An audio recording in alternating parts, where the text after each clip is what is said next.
What's going on, everybody? Welcome into the Packers Report. My name is Joey Petersen. Coming up on today's show, I'm going to lay out my perfect five-step plan for the Green Bay Packers to absolutely dominate this offseason.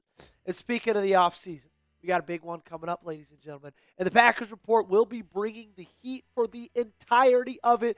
So make sure to not miss a second by subscribing to the show, getting those notifications on, because a lot of people, like we've talked about, take the offseason, take a break, relax, dial it back on the content. We don't. Still a video every single day right here on the channel. Perfect offseason. Number one, basically what I would do if I were Ed Policy is move on from Rich Bissacia. Look, it is time to do this. It has been time to do this. Frankly, I believe this should have happened 4 months ago. If I was in charge, if I was in Green Bay, Wisconsin, Rich Bissacia would have been fired middle or late September. Look, and I'm not blaming the entire McManus situation on him. Although McManus' season as a whole with the injuries and he was benched for a little while or on the injury report for a little while, then he wasn't, and he was kicking when he shouldn't have been and all this and that. And that was a weird situation, probably botched by Rich Bissacia and Matt LaFleur. But I'm not looking at Saturday's night against Chicago and saying, look, that's Rich Bisaccia's fault, because it's not. It's Brandon McManus's. But it still does not take away from the fact that Green Bay's special teams units have been horrible since the second he came up. Now, in his defense, they were horrible in the years prior to him being here, but you still hire a new guy. You get a new guy in the building under the expectation that he can make things different, and if he doesn't, and if they are consistently bottom 10 in the National Football League, which is where they have been since he's been here, then there's no reason to keep him on staff. It does not make sense. You hire him to get this special teams units to be at least top half of the league. If he does not do his job, you relieve him of his job. I got hired to put out videos every day on the Green Bay Packers. If I stop doing that, or if I don't do that, I lose my job. That's just life. Speaking of losing things, you lost games because of special teams. Now again, not all of these are Rich Bisaccia's fault, but I got 5 games on here. Sure, one of them was a tie with the Dallas Cowboys, but we all remember that blocked field goal. That was a 10-point or 3-point swing right there. You ended up tying the football game. You lost Cleveland. There was a missed kick in that one. Carolina, you missed a kick from inside the 30. Philadelphia, missed a kick in that one. Chicago, you fumbled the onside kick at the end of the year. And then also in the playoffs, we don't need to talk about what happened. And the frustrating thing is John Kuhn. We all know John Kuhn, analyst for the Green Bay Packers. Tundra Report, I believe, is what he's on. Said everyone in that building believes in Rich Bisaccia, which I think is a problem. I think it's a reflection of that building, and then maybe not having the best, grasp on just how poor things are going for Green Bay, special teams department. It makes me feel like he's going to keep his job, unfortunately. What do you think, though? Let me know the percent chance the Packers fire Rich Bisaccia. Scale it for me 1 to 100. The comment section down below. Another guy they need to move on from is Rashan Gary. If you watched our show early on Friday morning, we talked about Rashan Gary and the fact that I would be absolutely shocked if he was a Green Bay Packer into 2026. His cap hit is just way too much, $28 million. It does not justify his lack of production. Now, I think the big question when it comes to Rashan Gary is, are they going to cut him pre or post June 1st? As you see, they would save an extra $9 million if they make the move after June 1st. But the thing about saving that money is you can't really use it necessarily. Now, of course, you can still trade players, you can still extend players, but free agency opens up in March. So if you designate him after a post-June 1st cut, all the good free agents had already been taken up at that point. The reason we're cutting him is because the last 10 games of the season, he basically had as much production as I did. 22 tackles, 0 tackles for loss, 0 sacks. That's right, ladies and gentlemen.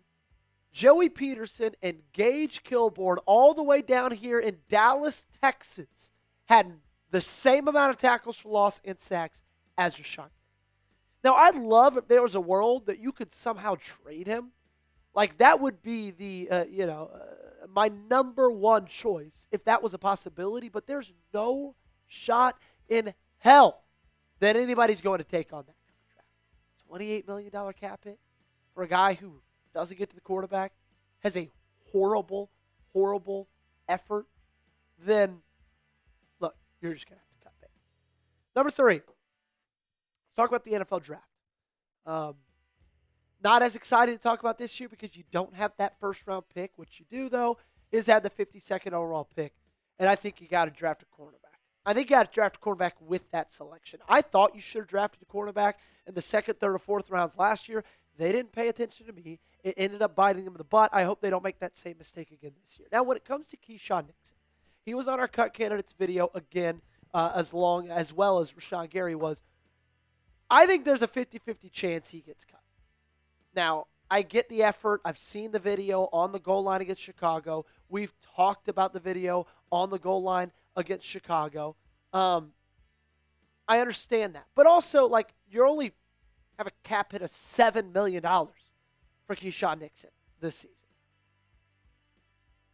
That's not bad money for a guy who's probably your CB2. And so I see a world where Keyshawn Nixon's still a Green Bay Packer in 2026. I really do. Now, who could you get in the 2nd round? That's a big question. I got 5 guys you should keep an eye on. David Igbinosun, Colton Hood, Will Lee, Julian Neal, Keith Abney II. All 5 of those cornerbacks, I feel like there is a decent chance that they are available when the Green Bay Packers are picking at 52nd overall in the 2nd round. Now, there's probably 2, 3, or 4 of those guys that might be gone ahead of them, but still, these are 5 names that I think in a world of their own, there's a chance they make it to 52nd. Okay, Igbinosun obviously has had great production for a great defense at Ohio State. Colton Hood had a wonderful year at Tennessee, a school he transferred to, and really wasn't expecting to be a CB1. Got moved into that role and dominated. Will Lee, really long, talented cornerback out of A&M. Julian Neal did some great stuff for the Hogs. Keith Abney II, the same thing for Arizona State. What do you think Green Bay's biggest draft need is? Let me know down below in the comment section. Weigh in with your answer. I believe it's cornerback. You might think it's something different. Real quickly, we got to give a big shout-out to the sponsor of today's show. It's our great friends over at Underdog. And the football playoffs are here, and Underdog is the best place to get in on all the gridiron action. Let's cut to the chase. Do you want to score $75 in bonus entries? Well, all you got to do is download the app today, use our promo code Packers Report, and then play your first $5. Playing on Underdog is so easy. All you got to do is pick whether your favorite players go higher or lower on stats like rushing yards, receptions, touchdowns, and more. Get your picks right, and you could win 5,000 times your cash. We got the College Football National Championship happening tomorrow night. I can't wait personally.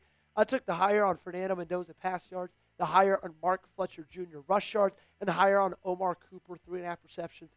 Really excited to watch that ball game. So what are you waiting for? Download the app today and use promo code Packers Report. Score $75 in bonus entries when you play your first $5.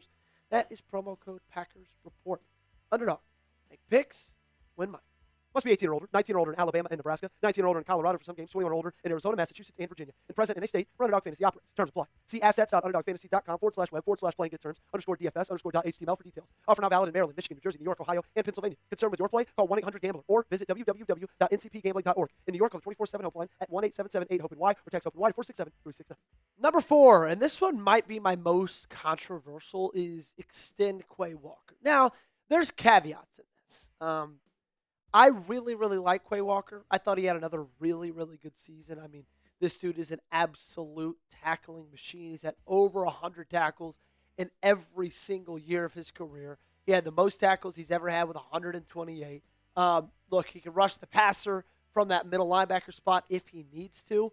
But, like, this isn't the most important move on here because there's a chance he goes out on the free agent market and someone just offers him a bag. Because there's not a ton of unbelievable linebackers that are available. Well, the way I look at it is like this team, in my opinion, with interior defensive line, edge rusher, cornerback, like there are enough question marks on defense that I think it is worth keeping Quay Walker on the team so then you just don't have to throw another question mark at your linebacker spot. Because Quay Walker and Edger and Cooper have proved when those two guys are together on the field at the same time, they're unbelievable. But the big question is going to be with Quay Walker, how much does he want to get paid? Fred Warner is your highest paid linebacker, $21 million. Roquan Smith at 20, Tremaine Edmonds at 18, Zach Bond at 17. I feel like that's probably where Quay Walker starts his number around Zach Bond level. Maybe he goes down to $15 million for Nick Bolton, but that's going to be the big question mark. Are you willing and able to pay him that much money? It's going to kind of play itself out when you try to figure out whether or not you sign some other guys like Rasheed Walker and guys of that ilk, Sean Ryan on the offensive line. But I would not mind an extension for Quay Walker if it's in a good price range. And number 5, the final one. Go get a big-time free agent, okay? I know this is something that we're not necessarily used to. The biggest free agent you signed last year was probably Aaron Banks in your free agent class when you look at it last year. It was not very talented with Aaron Banks and Nate Hobbs. They just really did not do much. You can go make a big splash. Go get Tyler Linderbaum. Obviously, you've got questions at the center position. He's going to be available. He'll be really, really expensive, though. Jalen Phillips, edge rusher out of Philadelphia, I'd be extremely interested in. Do you have enough confidence in LVN to be a starter on the other side of Micah Parsons? That's the big question you got to answer. A couple of cornerbacks. Tariq Woolen out of Seattle has had a really good resurgence over the last season with Mike McDonald up there in what's Seattle's nickname as a city? Do they have one? The Emerald City? Is that it? Let's just say that. Anyway, that's a guy I'd be interested in. Alontae Taylor, younger guy out of New Orleans, probably not going to cost you an insane amount. I think he's got a pretty decently high ceiling. And then John Franklin Myers, defensive tackle out of Denver. Look, you need a CB1. No ifs, ands, or buts about it. Keyshawn Nixon has proved he can't be that guy. Carrington Valentine has proved he can't be that guy. Can you get one in free agency? And if not, can you go get one in the draft? That's basically what you got to answer. Name a free agent you think the Packers should sign down below in the comments section. Real quick, before we get out of here, make sure you guys follow on socials. Make sure you guys subscribe to the channel. We're going to be here all offseason long at the Packers.